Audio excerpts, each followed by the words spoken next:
Euskadik lurralde segurua izaten jarraitzen duela, 1000 biztanleko delituen tasa baxua baitu.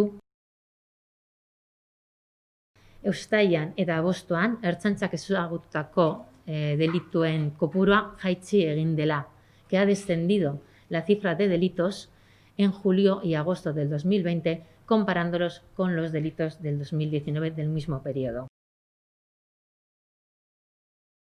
Guk pentsatzen dugu gaur egungo baldintza sozioekonomikoek indarrean dirauten bitartean, arau hauste penalek aldaketarik gabe jarraituko dutela.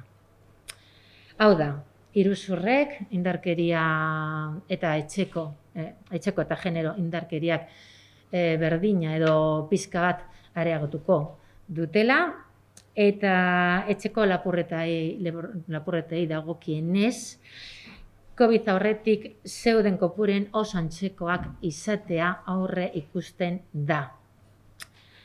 Hala ere, apur bat txikiagoak.